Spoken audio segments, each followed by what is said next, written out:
And just like that, we are back. Good afternoon, everyone. Welcome back to the Hot Mic Podcast, where divergent points of view debate and discuss hot topics. I'm Nathan Ivey, your humble host. And as always, I am not alone. We've got a very interesting crew with us today. Today, joined by Nicole Taylor. Hello, Nicole. Hello, Nathan. Yep, and everybody knows Kevin. How you doing, Kevin? Good. Good to be here. Remember, Tarris, Troy Horton. What's up, Tarris? Tarris or Troy? Which do you prefer? Troy's fine. Troy. Tarris, a little bit harder. Troy's easier. So Troy easier. Okay. Hey, a new crew member. Appreciate you guys being here. And let's get straight into it. So we're a couple days away from the NFL experience, and I'm in Cincinnati. The Bengals got to win, so I'll take it. I'll take it by 1 point. I'll take it by 2 points. I'll take it by 30 points. However we get it, I want to have it for my Cincinnati Bengals and all the fans. But there was something interesting that happened after that game with the Browns.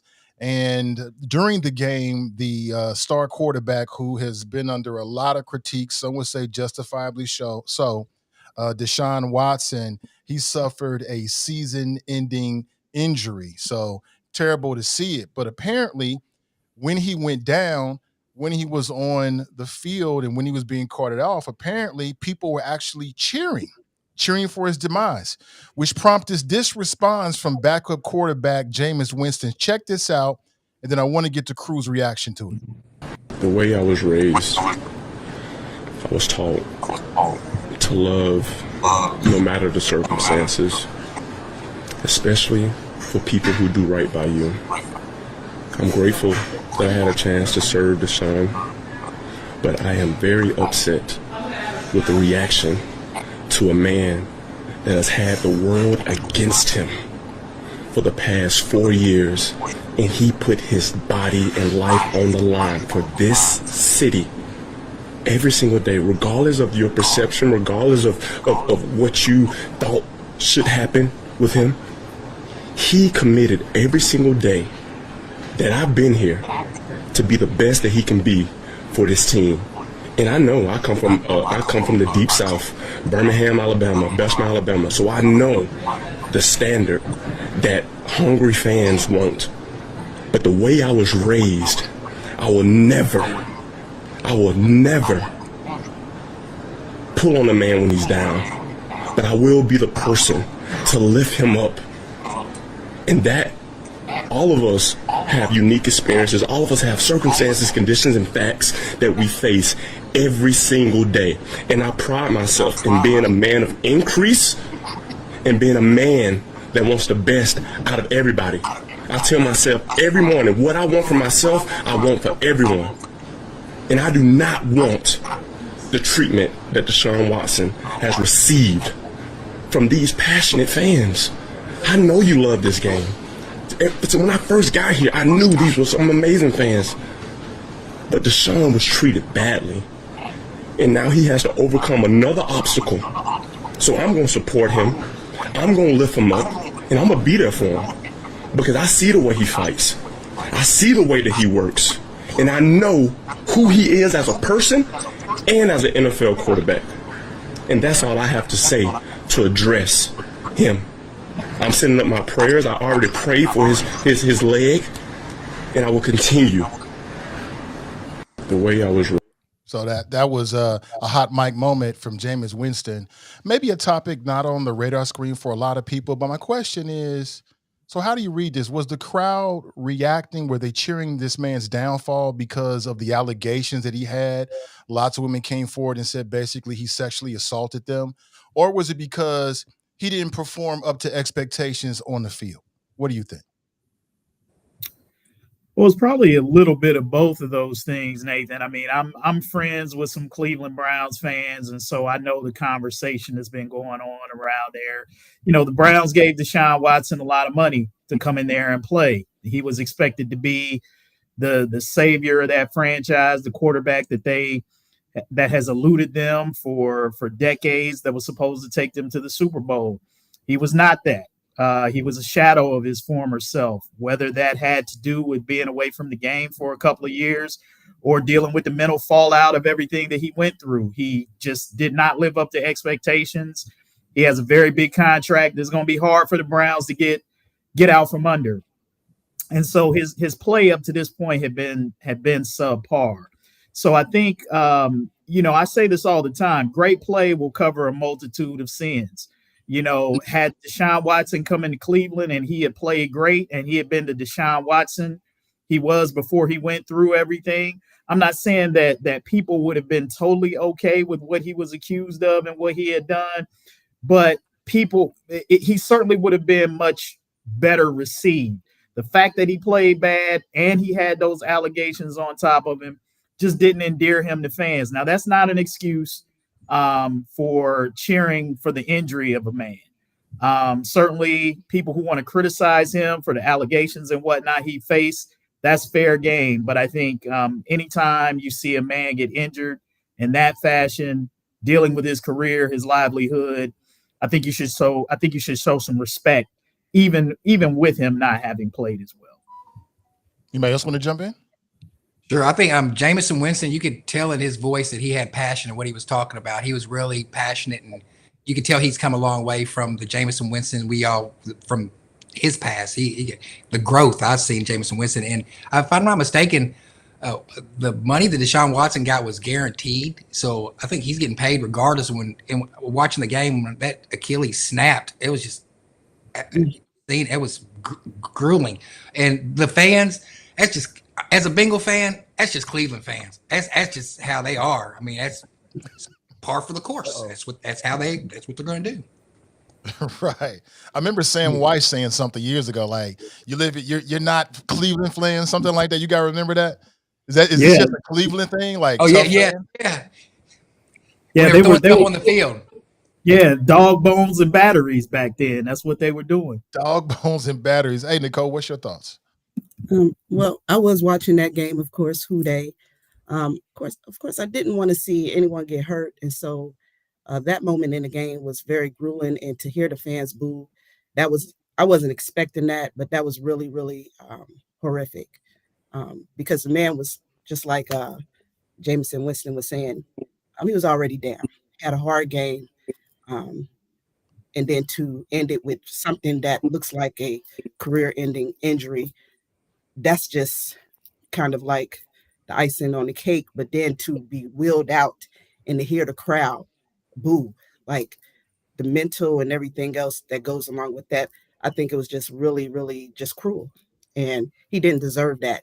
And I do agree with Kevin. Yeah, it probably was a little bit of both. His expectations didn't meet up to the crowd or the Browns, what they wanted out of their quarterback, and then just those allegations. But again, if this was a winning season, if they weren't at the bottom of the division, it probably would be a different, response. But either way, it was just unacceptable. You don't beat a person when they're down. I know when Hamlin was here and had that heart attack, we were all wanting and pulling for him to make it, each team. Nobody wants to see anyone hurt. And so that type of response, it was just really, really gross. Yeah, I'm with you on all of that. We are funny creatures.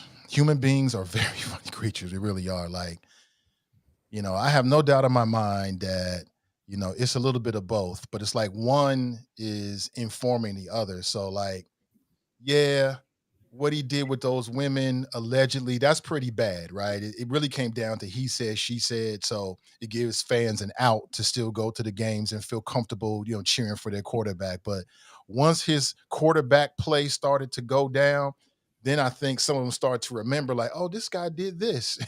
He had these allegations. We are some very strange people, because I'm sure like Monday through Saturday, salt of the oath people, right? Good folks. But just something about going into these modern day arenas.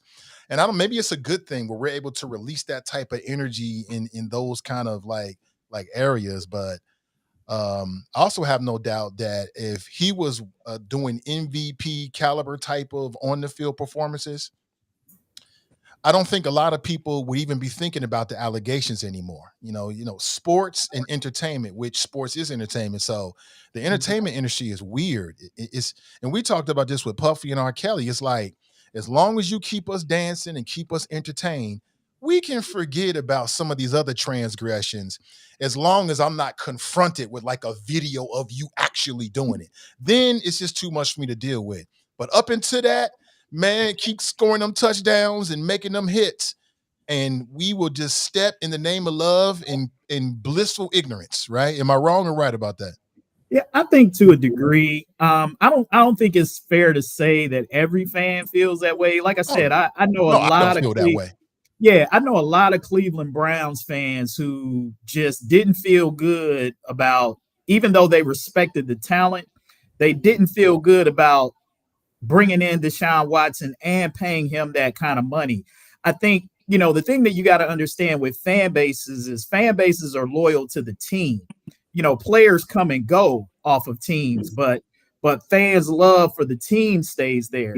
So it's a difficult thing when your team makes a move that you might not agree with, but you don't want to divorce yourself from something that you love because the front office or something made a decision that you might not agree with. So it kind of becomes one of those situations where you find yourself sort of caught between cheering for the team that you love, but in the process, you might be cheering for a guy that you don't entirely respect or agree with everything that he did in that situation.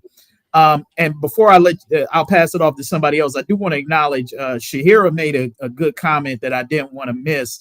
She talked about the growth of Jameis Winston.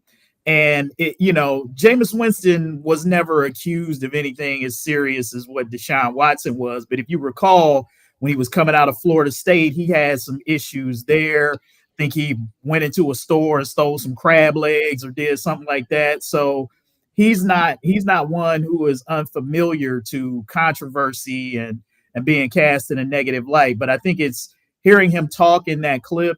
It's good to see the growth that he's made as a man. And of course, that's been some years since he's been at Florida State. But it was just good to see him step up and say what needed to be said in that situation and stand behind his teammates. So hats off to Jameis.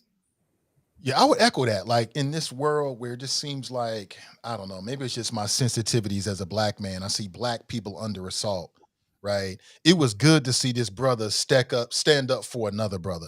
Even though I've got some issues with Deshaun, what I believe has happened with the information that I have as I understand it with the allegations, if they are true, I have a lot of issues with it. I love seeing a brother stand up for another brother. So I thought it was a good look for Jameis Winston. Anybody else want to speak on this before we move on? Oh, good. Okay. So Kamala Harris has been taking some heat for a new campaign ad. I'm going to play it for you, but first I want to read some of the comments. Now, I took this from Fox News website, so just consider the source. But this new campaign ad focuses on, I think, younger voters, and in particular, black men and women, I would say. And I'll play it for you in a second. But here's some of the quotes about it. Quote, Democrats continue to dehumanize and insult black men and try to shame and pressure them into only voting for them. That's what one person wrote. Quote, does the Harris Walsh team really believe this will convince anyone to vote for them? Another person wrote, belittling and insulting. And one other person wrote, I think this might have the opposite effect. So I'll play it for you, then tell me what you think. Hello, ladies. I'm Trey. It's good to be here. What do you do and how much do you make? I work in finance, making six figures. How tall are you? 6'5". Do you have a plan to vote in November? Nah, not my thing. Now, me, I got a kick out of that. I thought it was spot on. But what do you think? I don't think it was insulting. And if men feel that way, I can speak to that. But I want to get your thoughts on it. What do you think? Let's start with Nicole. Nicole, what do you think? I thought that was absolutely cute. I've seen the speed dating balloon pop on social media before, so I've watched that, and so I think that's so in tune with the younger generation. I think they get it, and absolutely, I think it's a far stretch to say that that was offensive in any kind of way. Black women, I do think we're going to be the source of bringing our black men to the polls. In a lot of ways, it's us, the mothers bringing their sons. You're bringing your father or your loved one, your husband, your significant other. We're the ones usually, bringing our men to the polls. And so in the suggestion, just to say, this is one of the questions that a woman might pose in a dating situation. I know personally, I'm single, and I would think, I would be a little judgmental if I found out the person that I'm considering dating or having a relationship with had no experience or just didn't want to be involved in politics. Like that would be a red flag. Like you don't vote, and so for me, someone like me, that would be an issue. But I guess in some situations, people can get over it. But for me, the politics and just being able to be involved in this democracy is important, especially for African American people and everything that this country has placed people like ourselves through just to be able to vote. So, I have a high standard as it relates to our democracy in this country. And so I would expect, my significant other to feel the same way. And I would hope, that I would be able to convince him to be active in it. And a lot of the people that I speak to, even my gentleman friends now, I check in with them like, hey, you're going to vote. I give them the slate and everything else, and they're all on board. So for the most part, that's not an issue, but I get it. Tarris, what about you? What do you think? I personally wouldn't date somebody who didn't vote, but as I have sons who are 23, 25, and I'm not sure if my 23-year-old is going to vote or not. And he gives me good, valid reasons why he's not going to vote, especially on the local level. He gives me good, valid reasons. And for the presidential election, my son gives me great, valid reasons why he doesn't want to vote for Harris or Trump. And he understands the political process because I've taught him his political process since he's been young. So he understands, but he feels like he feels strongly enough about not voting. And my son's good looking, smart, business owner, great catch. For someone to be that shallow and not and pop the balloon on him, I'm looking at it from a different perspective. Me personally, I wouldn't date someone who didn't take the political process strongly enough to vote. But looking at it from my son's perspective, who he would say, I ain't voting, and she pop, not saying, hey, do you not understand why your vote's not important? And give my son an opportunity to say, well, I don't like Kamala Harris or Donald Trump, and the local level, they have not approached me to earn my vote. That's what my son would probably say. So I look at it from a different lens. I think that they were definitely warranted to pop their balloons. But if I would have, my reply to the guys would have been, "Do you cook?" You trying to get it started, huh? Okay. Kev, what's your take? Yeah, my take is people who are criticizing that, I think, are reaching. Quite frankly, I agree with Nicole and with Troy that, look, it's a great social media play. I mean, I basically came into familiarity with this through my wife. Like, she was watching these videos on YouTube, and I found just the original YouTube videos entertaining because it's entertaining. It is what it is, and I think it's a way to reach a younger demographic. It shows that she's in touch with what's out there and with what's trending and what's resonating, with certain groups.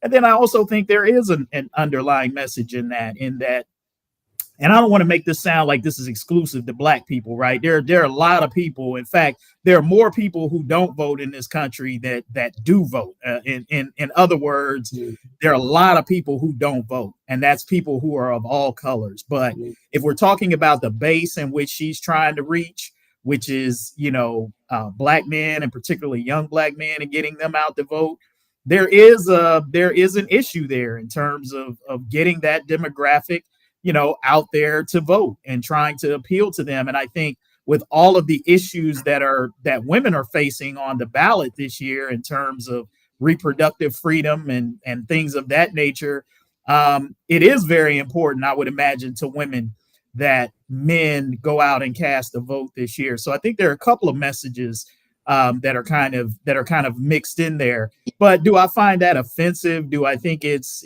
saying anything in particular about Black men, or that they're not going to be attractive to Black women? Look, I know plenty of women out there that date dudes that don't vote. So, I mean, it's a cute play, but come on, let's just be real. I think that's all that it was.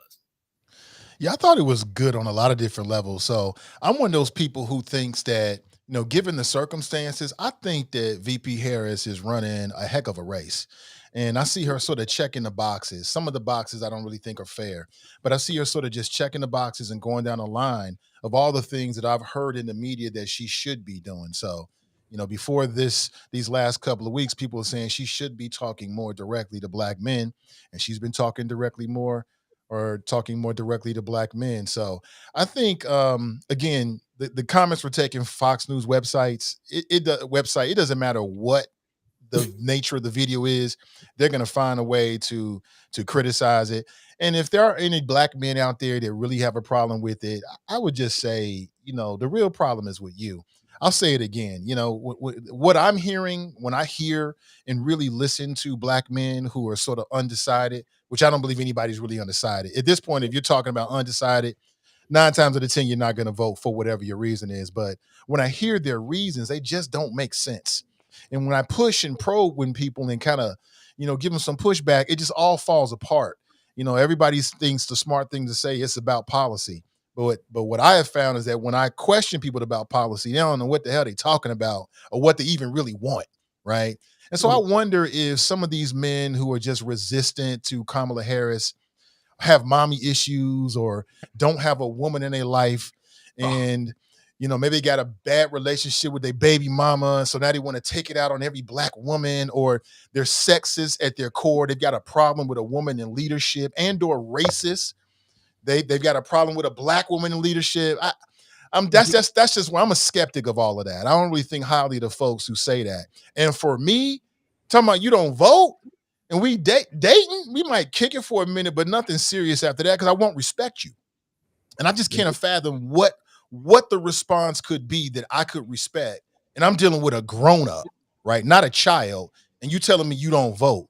I just, for me, it just would never happen. So when I watched it, I thought, okay, is that how women look at it? For women in the audience, I mean, would you date someone who doesn't vote? And even for the fellas, would you date someone who doesn't vote for whatever reason? For me, I can't imagine any response making any sense that I would accept. But that's just me. Yeah.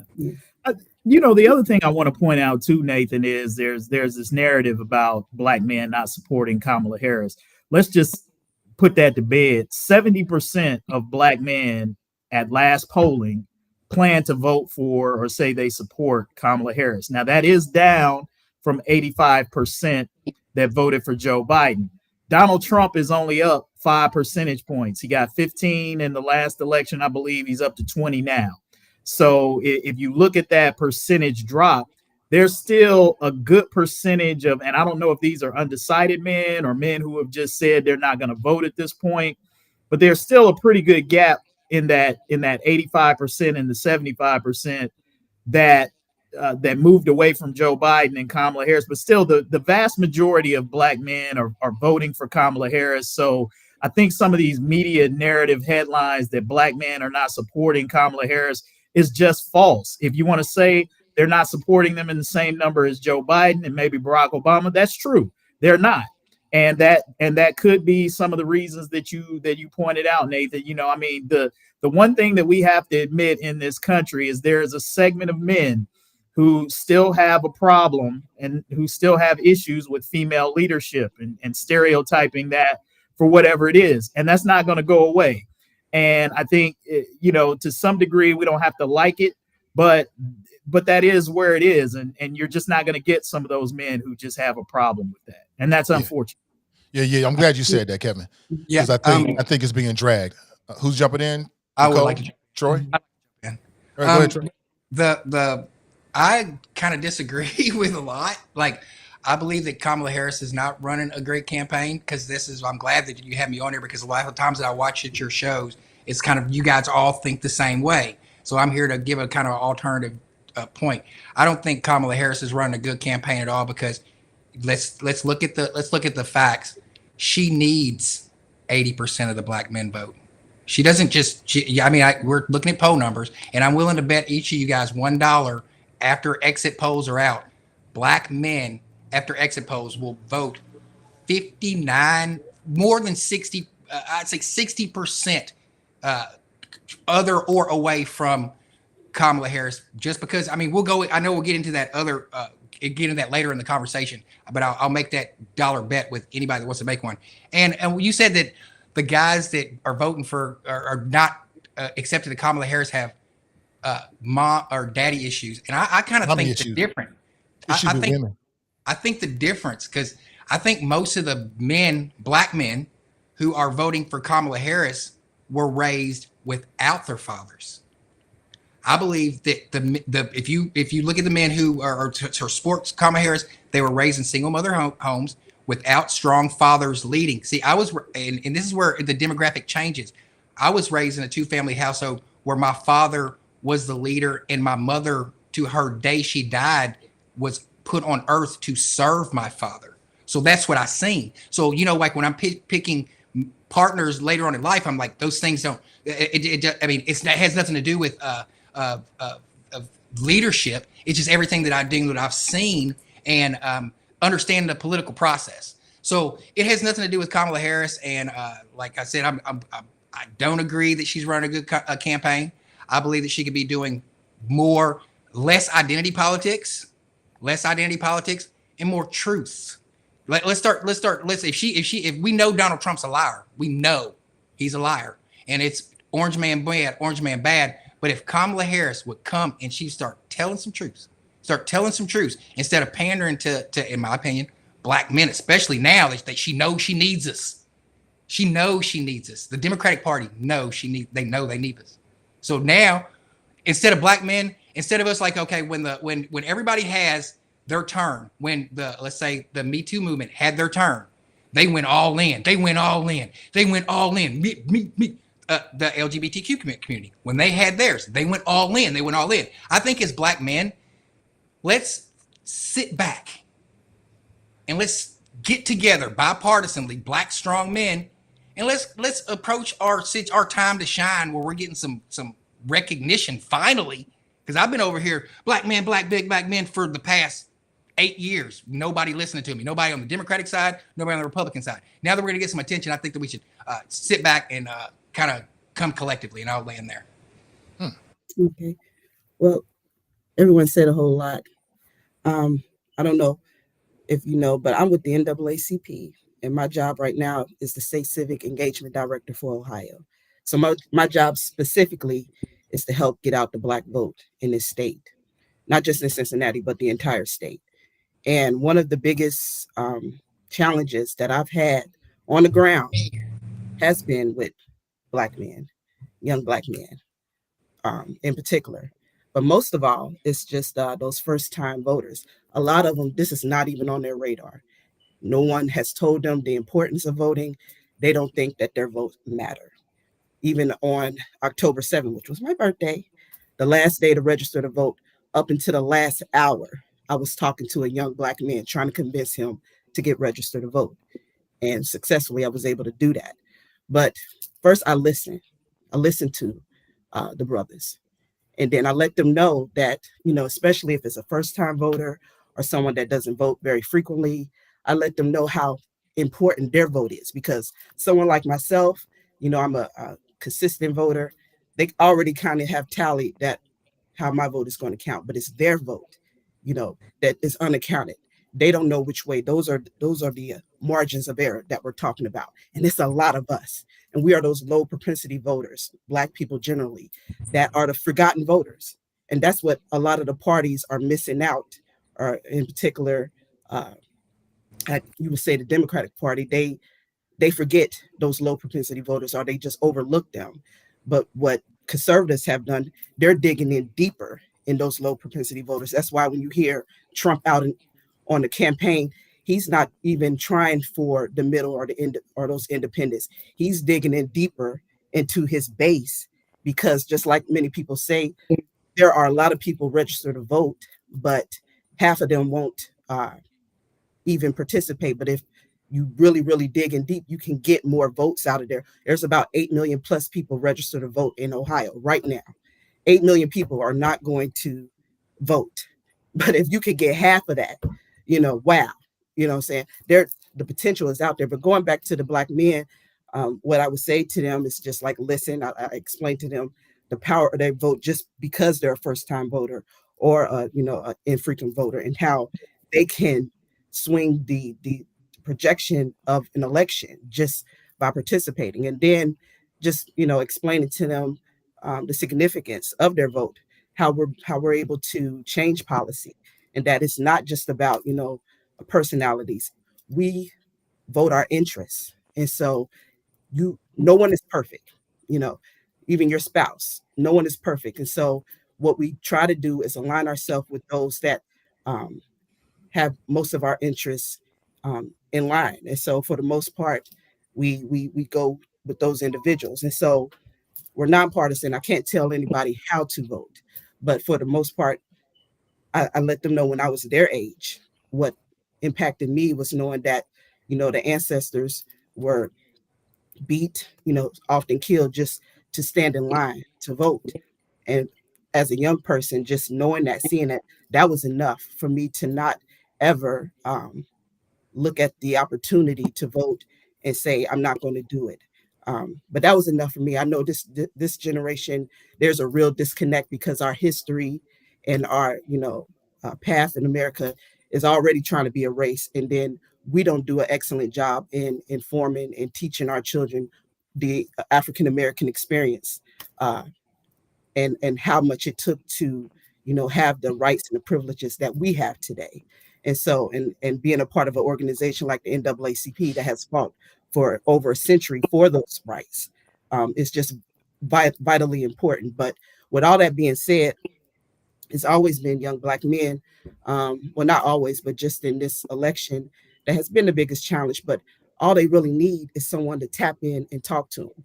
I had mothers come to me like, talk to my son, because they can't get to him. Sometimes it takes somebody else to speak to them on it.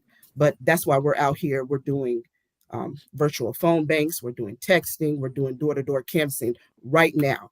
The local chapter NAACP got significant funding. They're paying people to go door to door just to get these Black low propensity voters in Ohio. I think it's about 200,000 Black registered voters. That is the potential. But if nobody knocks on their door, if nobody asks them, are they going to vote? They're going to stay home. And that's going to be that's what this race is about. Who's turning out? Is it young people? Is it us? Because if we don't, then this election will go a certain kind of way. Mm. Yeah. Do You you know, think that Nick, this? oh, I was just going to jump in on that. I mean, Yeah. Nicole said a lot there, Nathan. And here's what I think is she mentioned about what Donald Trump was able to do in terms of tapping into his base. For better or worse, whether you like the dialogue, whatever he was saying, he was speaking to them in a way that it got people who did not vote or who did not have an interest in the system previously to get in and vote. Now, the challenge that the Republican Party has is now that they brought these people out, they've essentially kind of taken over the party as such. And therefore, the party is now beholden to them. They've got to cater to this crowd because they can't win without them. Likewise, the Democrats are not doing a great job of speaking to Black voters, particularly Black men voters, in the same way that Donald Trump is speaking to his base. The Democrats need to learn how to speak to Black men to give them a reason to come out and cast their vote. And what we've got to understand, just as Black people and Black men in general, is Democrats cannot win without our vote. That's just flat out the truth. They cannot win. Democrats will never win an election without Black folks turning out the way that they turn out. And so we hold a tremendous amount of power. And so by not using that power, by utilizing our votes and then forcing Democrats to earn those votes, then we find ourselves in this perpetual cycle of dissatisfaction. While we may be on the winning side, we aren't seeing the fruits of those victories. And I think that's where you have a certain percentage of Black people who are kind of frustrated. Now, I don't think turning to Donald Trump is the answer to that, but you're going to find some people who are so disaffected with how their votes are being taken by the Democrats that may be where they turn or they don't vote at all. So the Democratic Party has to learn how to do a better job of speaking to Black men, because if you get Black men excited, if you get them galvanized, if you get them coming out, other Black men talking to other, because it can't just be the sisters talking to the brothers about getting out there to vote. You got to be able to have another Black man. There's something about a man talking to another man that a woman can't. No diss on the sisters, but you just can't talk to a woman can't talk to a man the same way a man can talk. So I think the Democrats got to figure out that formula, because I think the pushback that you're getting in some sectors, again, there's still going to be a large portion of Black men who are going to vote for Kamala Harris. But if you want to get to that point that we're talking about what Donald Trump has been able to do with MAGA, then once we start leveraging our vote and using it, Black people will have more significant power within the Democratic Party than what they currently enjoy. Yeah, I can't disagree with anything you said in spirit, but just a few things came up for me as you were talking. So, what does that look like for Black people in terms of, at some point we got to draw a line in the sand with the Democrat Party and say it's this or it's that? What does that look like? Like, what are the issues? And is this the right time, considering the orange guy is the opponent? But then secondly, I think sometimes we make these equivocations, right, between the Democrats and the Republican Party, but they're different. Like, the Democratic Party, in my opinion, and please somebody stop me if I'm wrong, is far more heterogeneous. It's much more of a big tent. And the people supporting Trump are more homogeneous. They are more largely white people on various levels of the economic spectrum, but largely white people. So it's easier, because it's easier when you got a one small tent full of the people that all look the same, as opposed to a big tent with the Democrat Party. And I wonder if that's what the issue is. So if Kamala comes out and she got the new Black Panther Party agenda, you put that out there at the risk of losing white folks who might be afraid, like, what is this? Isn't that the dilemma? Can I speak on the tent? I like that analogy. I like the analogy with the tent. If the Democratic Party has the tent and the Republican Party has the tent, and the Black vote has been going consistently since '65 to the Democratic tent without any tangibles in return, and I know you're saying, when's the right time to step up? We thought the last time, and there's these Republican cells on social media with thousands and thousands and thousands of followers. I do believe that the Democratic reach has been missed. I know that door to door is very, very, very, very important and knocking on people's doors. But like I'm running for city council in my city in Dayton, Kentucky, and I know knocking door to doors is effective. But you're talking about the younger Black men demographic. Are they home or on their cell phones? We got, and I'm just going to say cell phones. We've got. I could go on my TikTok right now and I could go in 10 different creators with 10,000 people, Black creators with 10,000 Black conservative creators with talking points. Like you guys have talking points. They have talking points just like how Kamala Harris, and just like it's Orange Man bad in these rooms, it's Kamala bad in the other rooms. That's why we need to get into a point where it's a bipartisan, because I do believe no matter who wins this election, it's over. It's over. Whoever wins this election, the process, because how people were saying about the Orange Man bad. Over. Kamala Harris, in my opinion, the Democratic process of how she was elected, how they took that away from the Democrats, how they took that away from the Democratic Party, how they didn't give you guys a proper primary. Is just in how they got a Barack Obama, how they snuck a Barack Obama in. And there's a lot of Black men, you guys don't understand, there's a lot of Black men who are upset about how Barack Obama was rolled out. So now when the Democratic Party is rolling out Kamala, we're like, where's the Black? Where's this? We're looking. We are on it. We are on it. And people can say, like the man, if TikTok's my source, we're in trouble. I will bet anybody $1 that TikTok moves the needle, because as Nicole said, and I respect, because I knock on doors every single day. I knock on doors from now for the next 2 weeks. But I reach more people. I get 10,000 people in my TikTok chat in 15 minutes. I'll end there. You know the greatest asset in the world is data, and so you have people like Elon Musk pumping millions into Trump's campaign.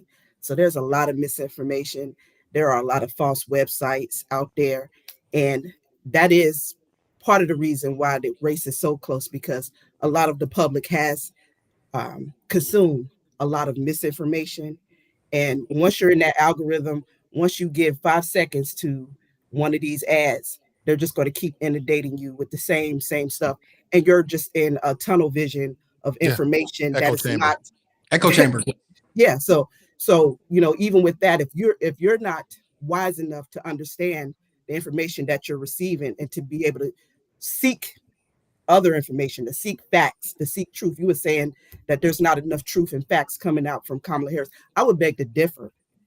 She's laid out her campaign. She's even laid out something for Black men specifically. Anybody can Google and look at credible sources, your credible sources in credible journalism and media, and really seek the information that they're looking for if they're choosing to. But if you're, like you said, if you're getting your information from TikTok, Instagram, these 30 seconds from a ping 2, 3, 4, 5, and think that that's your fact-based information, you're fooling yourself. Yeah. You need to seek sources like the NAACP and just different organizations that are invested in truth and facts. That's one. Yeah. And the challenge with that, Nicole, is most people they're too busy living life to spend the kind of time that you're talking about. I shouldn't even say most people. There's a segment, we call them low information voters. They're the ones who are influenced by those TV commercials. I mean, if you've been paying attention around this area, every 5 minutes there's a Sherrod Brown commercial on there, or a Kamala Harris commercial about supporting transgender. The GOP has spent $65 million across the country on those ads so that you can be inundated with those messages, regardless of whether or not it's true or it puts context behind the actual votes that people put. Or even as Kamala was telling, like this transgender prisoner sex change thing that was in effect when Donald Trump was president. They don't include that in the ad. So Right. it's like, so to your point, there's a whole lot of misinformation. There's a whole lot of distraction and diversion that people are getting inundated with. Look, you got to do it all. You got to do door to door. You got to be on TikTok. You got to have a multi-level approach to trying to reach people wherever they are. And that means you got to spend a ton of money. And if the GOP is spending $65 million in Ohio or across the, not just in Ohio, I'm sorry, but across the country to send this, to get this messaging in there that's going to stick in your head. I haven't, at least not me, and maybe I'm caught in the algorithm, Nicole, but I don't see that same type of energy from Kamala Harris's campaign in terms of the advertising. I just haven't seen it. I haven't seen a ton of Kamala Harris ads and spins like that to the same degree that I have seen from the Republicans. And that's a problem. Now they may be doing it. They may be doing it in other states, and maybe they've abdicated the throne here in Ohio. Yeah, Right. I'm I'm just not seeing it. But Yeah, that's the point I was going to make. We're not a battleground state. I think if Ohio was up for grabs, you would see more of that. You see more of that energy in this market for viewers in this market. But we got a question for Troy. Sierra wants to know, could Troy elaborate on what he means by how Obama was rolled out? Sierra, you read my mind. Like you said that, Troy, and I didn't understand what you meant by it either. Could you elaborate? Similar to how Kamala was, Kamala, she was rolled out. It was like, here's Kamala Harris, the first Black and Indian president, and then antennas went up and everybody started backpedaling. When Obama was rolled out, the first image, let's go all the way back to the first image that we got with Obama was the Obama girl. Whenever it was the Obama girl, and there was like an Obama girl with Obama. We'll go. I'll send it to you. That's the first image I ever got of him. And then whenever we started talking about Obama being the first Black president, it was before social media. It was all before social media. So we were all enamored about that. So we were like, okay. But then we started figuring out how, if his father, he was raised by his mother and his stepfather in Indonesia. He did not go through the Black experience. That's the problem that I have with Ms. Harris as well.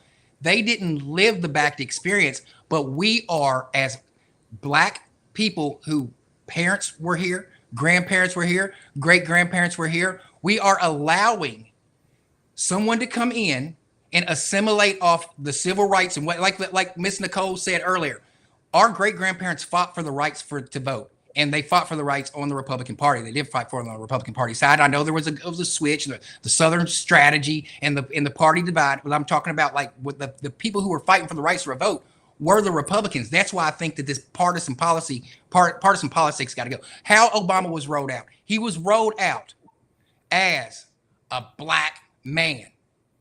Obama did not go through the Black experience that any of us went through as growing up as a Black man in the United States of America. But he was rolled out as if he was. So we were all like, yes, let's go, Obama. And then when Obama, You tripping, man. I mean, How am I tripping? Obama, you tripping. Obama was raised in the United States, just like Kamala Harris was raised in the United States, which means that those brown people grew up in a white-dominated society, which means that while their experiences might be different from mine, they have their own individual, unique Black experience. And you can't take that away from them just because they happen to be Democrats. And then it also speaks to, it's like damned if you do, damned if you don't. So you criticize Kamala Harris because she didn't go through the primary process, but Obama went through the primary process and you criticize him as well. I didn't criticize him for that. You say he was rolled out. He went through the primary process. I was talking about the rollout process process that any president goes through, that any political candidate goes through, a rollout process. That's what I'm talking about. You guys know that. Anybody, if you're running for president, you're running for city council, you're running for state representative, you're running for local politics, senator, anything, you're going to roll yourself out. This is my package. This is how I'm going to present myself. That's what I meant. And that's what they rolled themselves out. And we are allowed to disagree. We are allowed to agree. We are allowed to agree to disagree. You might say I'm tripping, but I can stand on the fact of Barack Obama was, you're saying Hawaii, I'm saying Indonesia. He spent a lot of time in Indonesia, from ages 9 to 15 in Indonesia with Barry Soetoro.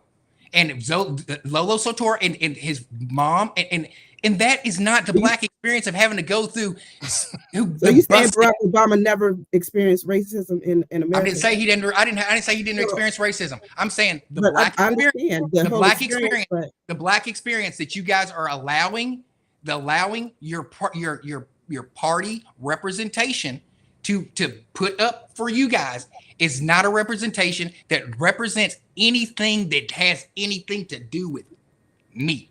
So Barack Obama, if he's not a Black man, then what is he? I believe that Barack Obama is he's a Democrat before he's Black. See, I disagree with that. Obama spent so many years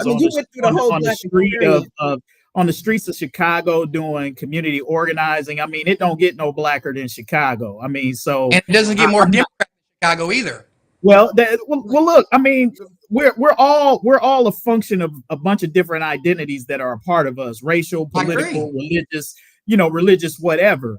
But I'm not gonna sit here and say that Obama doesn't represent the Black experience because he's world traveled and he's been around. In fact, I would hope that could become more of the Black experience. Like, that's the goal, is to create an experience where our kids aren't just relegated to the ghettos of cities and they never get outside of the city of Cincinnati or wherever else. We hope that more Black kids can go spend 3 or 4 years in Indonesia or wherever they want to go. So I'm not gonna get caught up in this quote unquote what is the Black experience, because the truth is some of us didn't grow up in projects or ghettos that were Black. We're a product of progress. And so there's some Black politicians who are Black American who are removed from the Black experience. If we want to limit that to poverty or whatever, I think like that's part of the mentality that we got to get out of as Black people, is like, what is the Black experience, or what is, what is Blackness? Is different for all of us. And that's the kind of stuff that if Donald Trump or a white person were to try to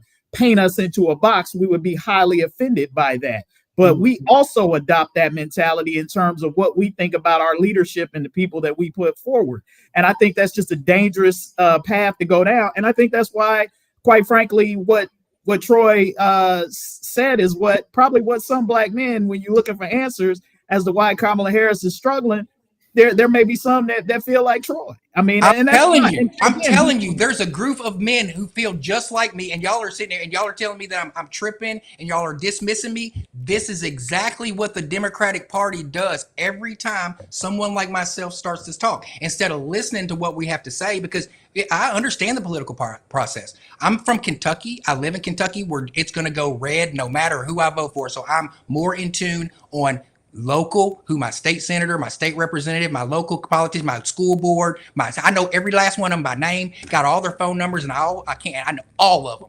So that's more important to me. So whenever we're talking about identity politics and low information voters, it works on both sides, because the people that the Democratic Party go for, who are the low information voters, are the same low information voters that the Republicans are going for, and ultimately are going to be the people who decide the end of this particular election. So y'all can call me crazy. You can say I'm off by kilter, but there's more people who are thinking like me now than there were for Biden, and it's going to tilt the vote. Like I said, 40%. No, you're right. There are a lot of people. I don't mean to dismiss you. That's just my way. I'm just blunt like that. I shouldn't be on the front lines of outreach, because I'll lose my patience and just say whatever. So, and when I said that about you being tripping, it wasn't from a Democrat standpoint. It was just this Black man standpoint. That was it. So I value you being here and appreciate what you're bringing to the table. Let's move on. So unless somebody has something else they want to say. No, I just wanted to say real quick to my brother, Troy, what's happening with brothers that think that way are using identity politics to make their decision on whether they're going to vote or how they're going to vote. That's all part of the play of the campaign of Trump, where he's using hate, division, fear to, he's not rolling out any plans. He's not saying what he's going to do. There's no future. Every commercial is about these three components: hate, fear, and divide. And so, if you're allowing that to dictate your decision, I have to question, your values and why you want to let that be the pathway of like how you base your decisions. Because getting into that whole topic of like what's really Black, I mean, you're a black man, and you all know people's experience are different. I know someone who was born on a Navy base in Germany, you know what I'm saying? But he's not German, but he's an American, but the citizenship could be kind of confusing thing. But it's many different. We're not all born, in a certain situation, but that doesn't disqualify our blackness. We know what this country does to us, and so just on those bases, I wouldn't even accept that. I wouldn't accept that narrative at all. And so I'm just, disappointed and disheartened to our brothers that sit up here and they take the bait, for these, especially when it comes to our identity and our culture. We shouldn't do that. We should, really denounce that altogether, because definitely there's not going to be a white man that's going to tell me what is black, and I'm not going to fall for that. And then just to use fear, divide, and hate, we deserve better. This country deserves better than that. And we should want better. And so I don't know, for those young men out there that just want to utilize that platform as a basis to why they won't vote and their decision of who they're going to vote for. That goes back to our conversation about, it's really about, sexism, racism, and all those other isms that, is put out there by one party for them to energize their base and to get those low propensity voters that aren't going to dig for the truth. And we got to do better. We should search for better. And hopefully there's someone in your circle that can reach out and talk to you and bring you back to the fold, because that that platform right there is nothing but lies, hate, fear, and division. And that can't be the reason and rationale that we don't vote or how we vote. Can I like when we were saying about fear, hate, and division, about the before Miss Harris was the nominee for the Democratic Party, all we heard was Project 2025. If that wasn't fear and hate and fear mongering, it works on both sides. For anything that you like. But that's based on fact, though. That's based on fact, Troy. That's based on a proposal that was put out. That's different. So bringing up a set of policy proposals that basically that every GOP candidate takes from this organization and uses like 65 to 70% of, saying that as a fact is very different from saying Haitians in Springfield are eating your cats and dogs. So I think when we're going to talk about, and this is the part that I hate about the whole Trump-Kamala comparison, because a thinking person looking at these two people comparatively, there is no comparison. You're reaching if you're looking for Donald Trump. If you want to criticize, people are criticizing Kamala Harris about her policies. At least she has policies. Donald Trump has not presented one fully fleshed out policy, aside from telling you he's going to give more tax cuts to rich people. He has talked about mass deportations, hasn't told you how that's even logistically possible, what he's going to do with it. Beyond that, you can't tell me one single thing that he's going to do. That's why the focus is on Project 2025, because Donald Trump has no policies. The people behind the scenes who are pushing 2025, that's going to become Donald Trump's policy. You're not hearing him talk about policy because that's it. And he can't associate himself with that because he's already said, hey, I don't know the people. I don't know what's going on. So you got to think through this stuff, man. I mean, so if we're talking, and this is a binary choice, this is what we're talking about here. We're talking about a choice between Kamala Harris and Donald Trump, not some mythical third party or some candidate that we wish was running. And to me, when you look at the two candidates, there is no comparison from policy to competency. There is none. To character. And anybody trying to make that case is just reaching for straws, and there's something else going on with you that makes you say you want to vote for Trump. Sexism, racism. I'm not voting for Trump. I just would put that. I know out there. You said that, but yeah, I'm giving you alternative talking points, because like I said before, whenever I watch your guys' program, when I watch Nathan's program, and I watch it often, appreciate it. It's an echo chamber, and I want to give you guys some realistic talking points that black men are talking about. I'm not just making this stuff up. I could go on my.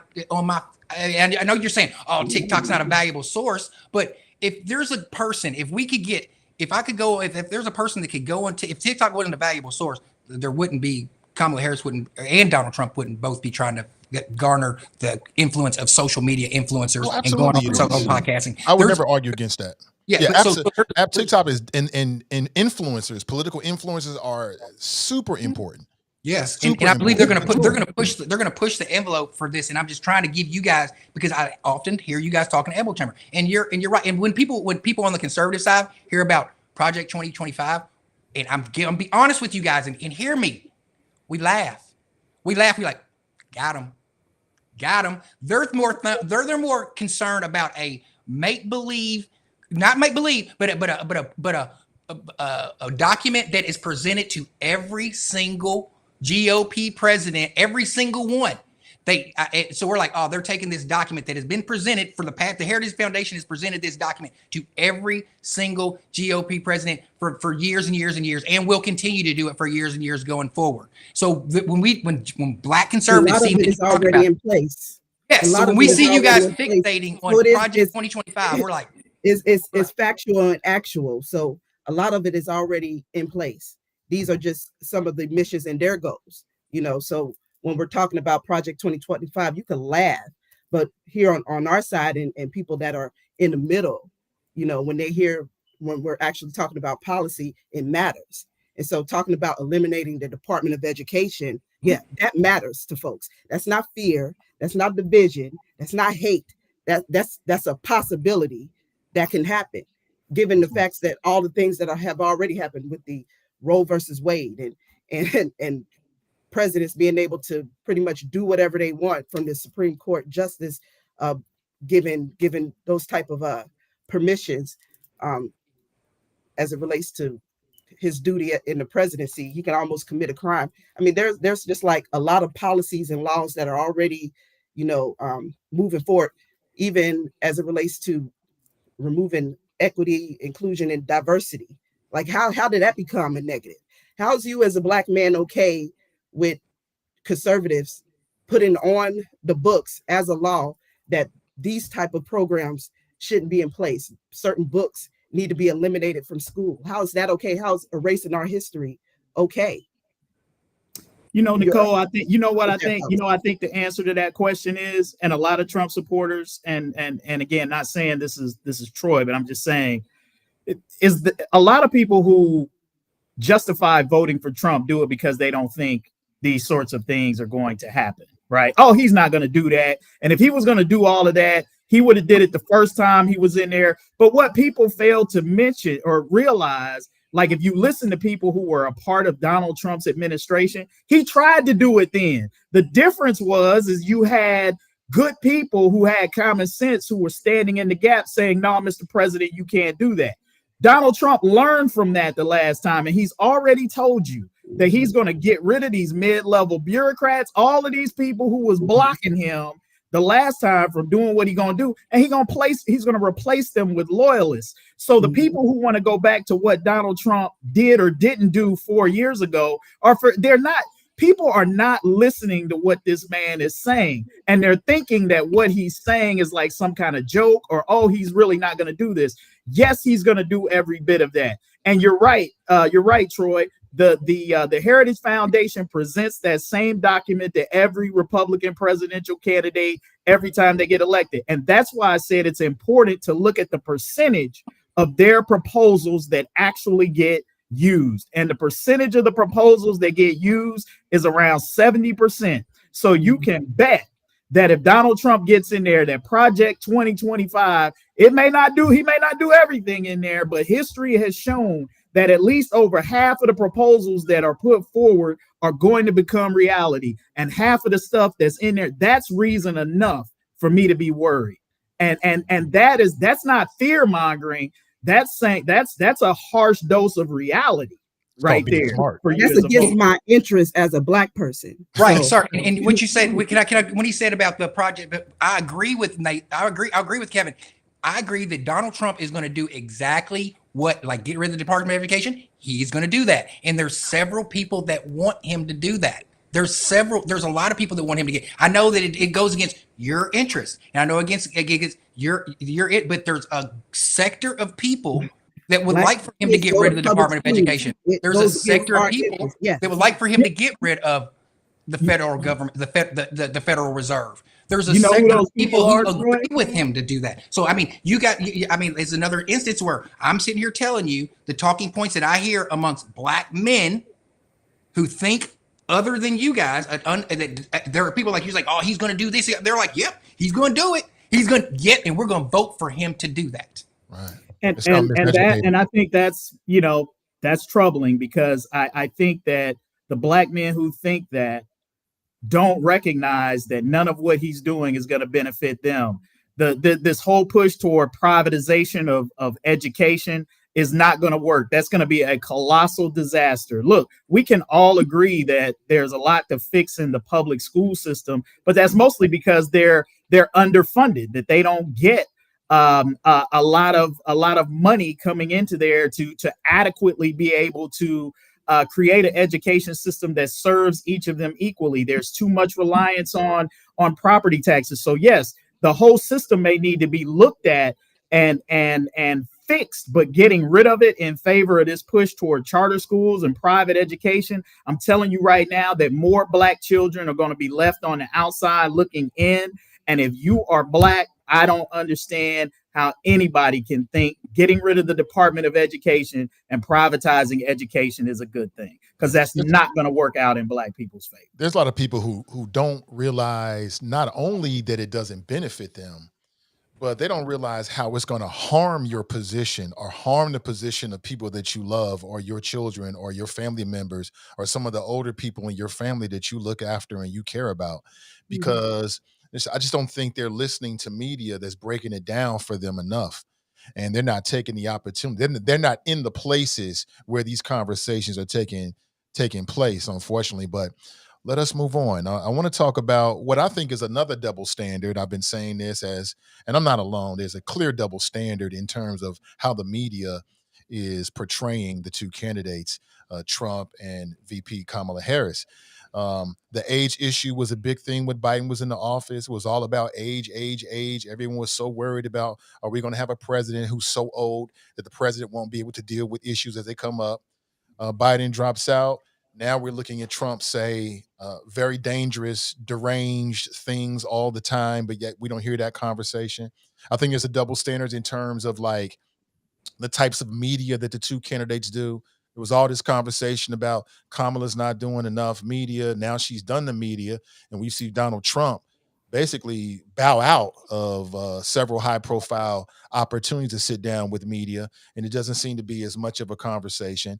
And I think there's a big double standard in terms of like holding each of the candidates accountable for the things that come out of their mouth. So I want to play a clip for you that a lot of people have been talking about. And in this clip, it appears that Donald Trump is saying that there could have been some negotiations that should have been done. I guess he would have done it. I guess Abraham Lincoln didn't have the benefit of reading The Art of the Deal, which Donald Trump takes credit for, that he didn't even really write. And I guess if Abraham Lincoln had read that book, then he would have negotiated a better deal with the South or some other nonsense. Very troubling. And there's a lot that Donald Trump revealed to me in this clip, and I'll break it down for you on the other side. Check this out. The Civil War was so fascinating, so horrible, but so fascinating. It was, I don't know, it was just different. I just find it, I'm so attracted to seeing it. So many mistakes were made. See, there was something I think could have been negotiated, to be honest with you. I think you could have negotiated that. All the people died. So many people died. You know, that was the disaster. If you got hit by a bullet in the leg, you were essentially going to die or lose the leg. That's why you had so many people, no legs, no arms. If you got hit in the arm or the leg, it meant you were up because the infection, gangrene. It was just such a, sort of a horrible time. But I was thinking to myself, because I was reading something, and I said, this is something that could have been negotiated. It was just for all those people to die, and they died viciously. That was a vicious, vicious war. And in many ways, look, they're all this, nothing nice about it. But boy, that was a tough one for our country. But I think it's, Abraham Lincoln. Of course, if you negotiated it, you probably wouldn't even know who Abraham Lincoln was. He would have been president, but he would have been president, and he wouldn't have been the Abraham Lincoln. Would have been different, but that would have been okay. It would have been a thing that, and I know it very well. I know the whole process that they went through. Okay, so before the crew has at it, let me just kind of share a little information with you. So what you're looking at is a map, and that green line there is what is known as the Missouri Compromise. Um, what may have been lost in history, perhaps you know it or you don't, but there was also a Kentucky senator. So there was a big, Lincoln had a lot on his plate. He had southern states that wanted to continue the evil of slavery. And he actually did have a proposal on the table. It was called the Crittenden Proposal.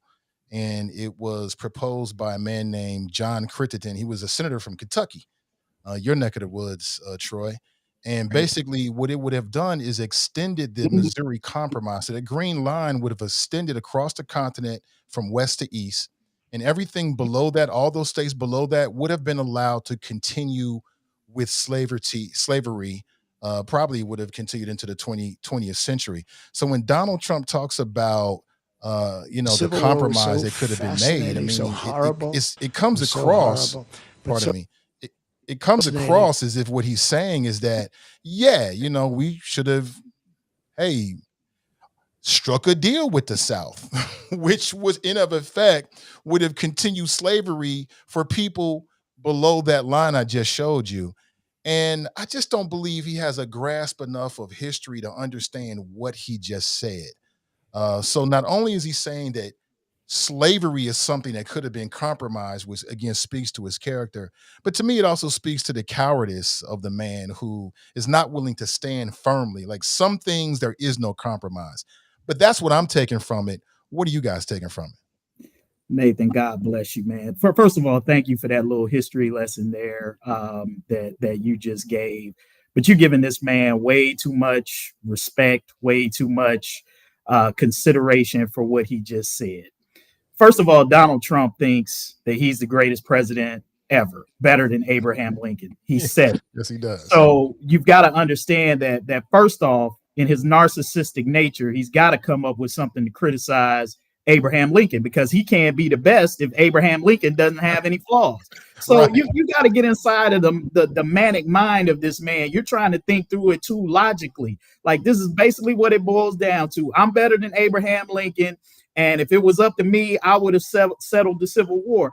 A comment like that for any other candidate previous to Donald Trump would have been disqualifying on his face alone, because you would say, what an idiot. Who the hell would say that?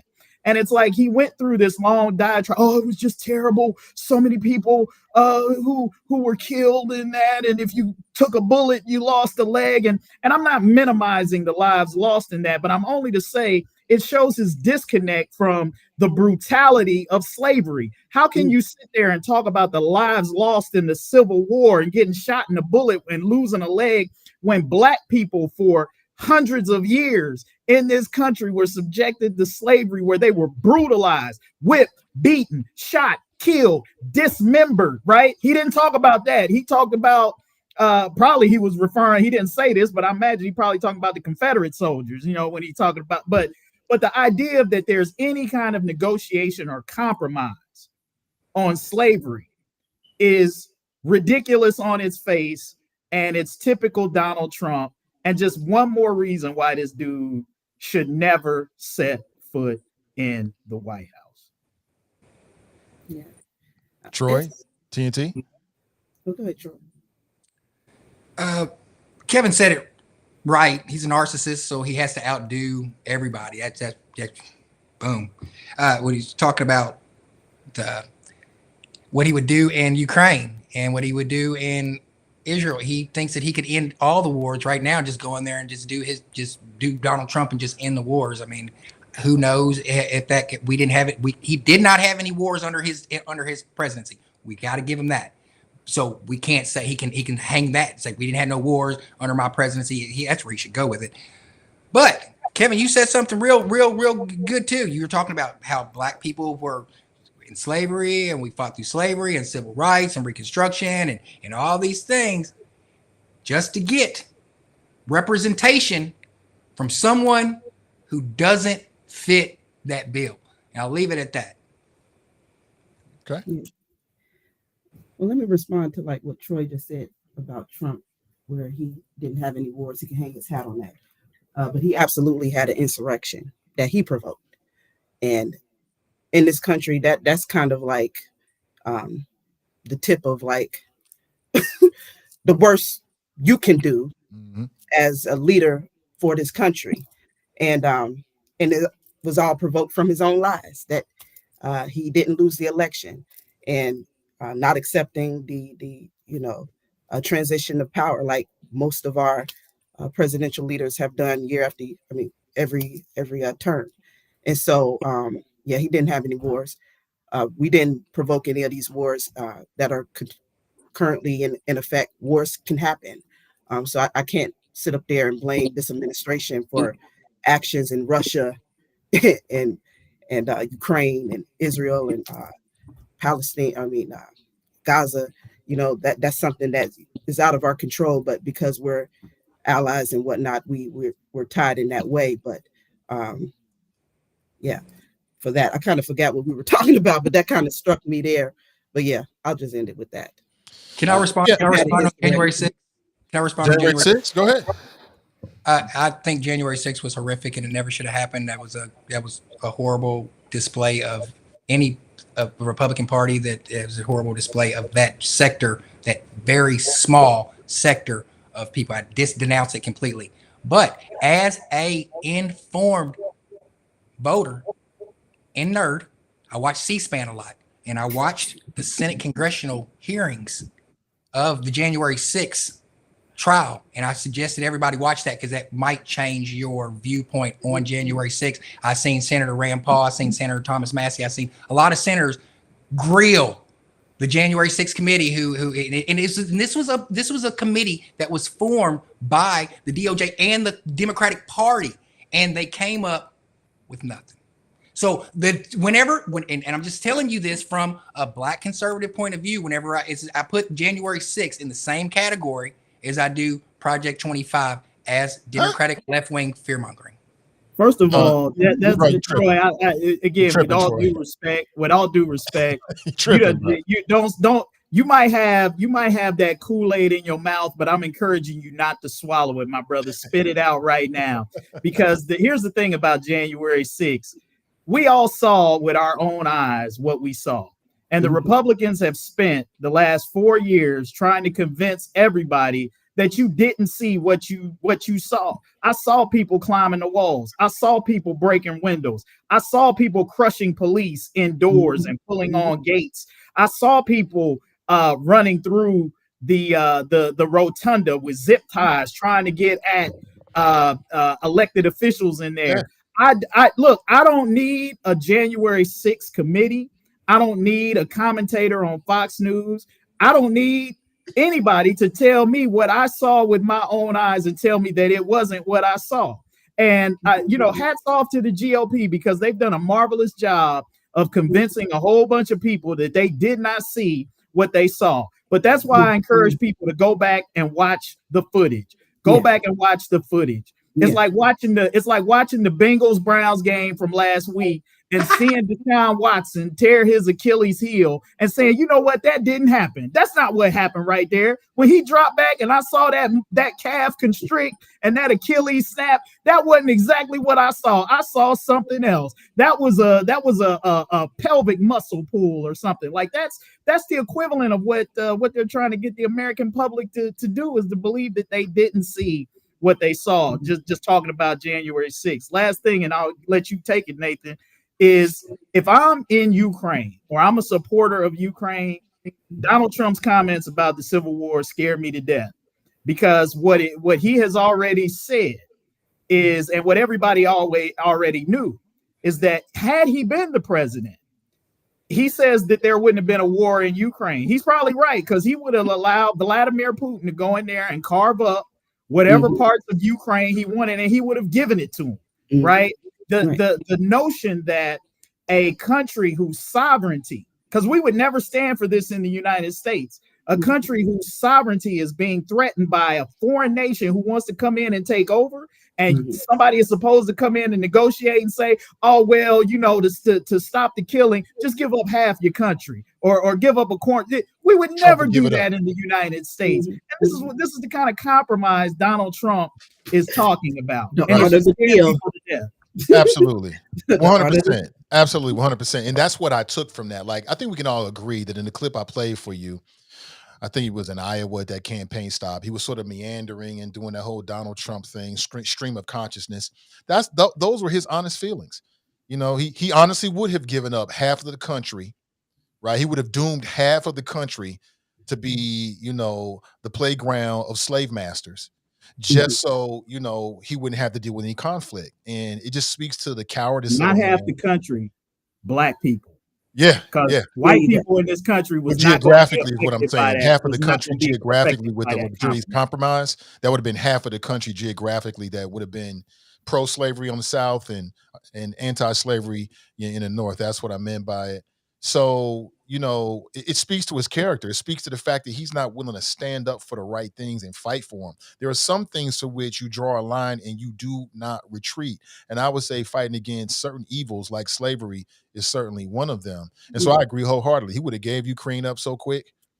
And, you know, Troy, you brought it up. Like, do you believe, you brought up the fact there were no wars while Donald Trump was in office. Do you believe that it was because of him, like something he did or his John Wayne machismo aura or something like that? Is that what you believe?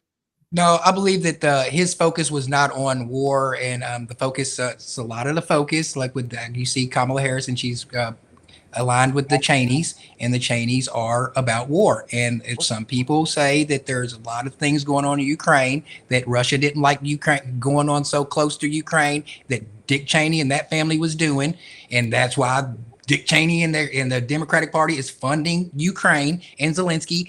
These are things that people talk about that go deeper than just the surface of these two countries that are so close in proximity fighting. There's a lot of war is big business.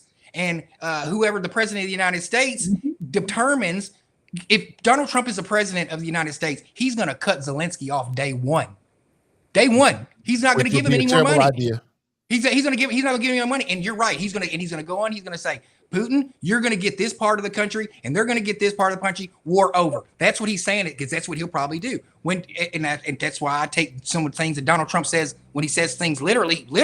When he says he's going to be the largest mass deportation in American history, I believe that he's going to exhaust all the resources that he possibly can. I'm not saying it's right or wrong. I'm just saying I believe when the man says what he's going to say. I'm not saying I agree with right or wrong. Yeah, let me ask this, Nathan, because it goes to the spirit of what you're about to ask him. So let me ask you this, Troy, do you think the reestablishment of the Soviet Union is a positive thing for the United States and national security? I believe that if there was something going on in Ukraine and there was money being funneled to Ukraine to build certain weaponry that is going to benefit the United States. I mean, there's something going on with the money.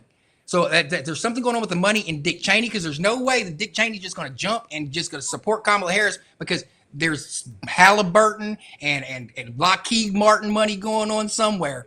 But let me just answer that. I'm not gonna even argue with you about, is there money involved in people profiting from war? I think we all know that takes place, and I don't want to get into that, but I just want to get into the question that I asked is the reestablishment of the Soviet Union a positive thing or a negative thing for America's national security? The positive thing or a negative thing for that? That's a broad statement. That's a broad statement. I don't believe that the national security of the United States of America is going to be at risk in the near future. I really don't. I don't think anybody's going to come over. So here's the part about the Ukraine. Here's the part about Ukraine is we can admit that Russia in and of itself, because of the pure nature of the nuclear weapons that it has at its disposal, is already a world threat. But I think we can all agree that the established Soviet Union back in the day They were a major superpower next to the United States, and they were our biggest adversary and the biggest threat to the United States national security. Putin is trying to reestablish that. He's not going to stop at Ukraine, and this is the smart conversation that you have to have when you start talking about our national interests and security. It is within our best interest as a country to make sure that Russia is not able to reestablish itself and take the influence overseas in Europe that it desires to have. And that's that. Vladimir Putin has stated that. Why would an American president want to be complicit in helping Russia reestablish itself as a world superpower when you've already got it down? You want to keep Russia where it's at. We got enough problems right now trying to deal with China, North Korea, and Iran. The last thing that the United States needs, and trust me, no matter how much Donald Trump wants to believe Vladimir Putin is his friend, you better believe the axis of evil over there is plotting against the United States. And we are foolish if we think that China and all of these, Iran and all of these other countries are not talking and are not thinking about how they're going to eventually get at the United States. That's the long-term plan. And when you got a fool in the White House who thinks that he can be friends with dictators because they flatter him, that is very dangerous, and it's a threat to national security. And I don't think that's hyperbole. I think that the short term plan for those trans global actors you spoke of, Kevin, is to help get Donald Trump reelected, because they understand that having him there with his mentality and his sensitivities and his vanities, he'll be far more easier to maneuver and manage than perhaps a Kamala Harris. But here's my question, Tarris. Do you think that mass deportations is a good thing for the country or bad for the country? I believe that immigration is a good thing for economies if it's done correctly. And I just don't like, let's talk about I'll say the rollout again. The way that the immigration thing was handled, about how the immigrants were allowed in this country, and we did improperly vetted. We don't know who was coming into the country, and immigration is a problem. And this is another thing in some Democratic rooms, the echo chamber, or where you're not, that we don't face the facts that immigration is a problem, and immigration is going to be something that is going to affect this election.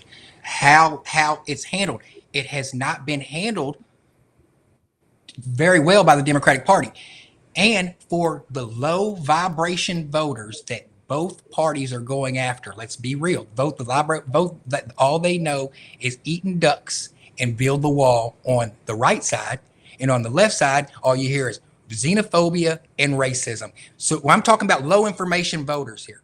But whenever you're talking about me, I think immigration is a good thing.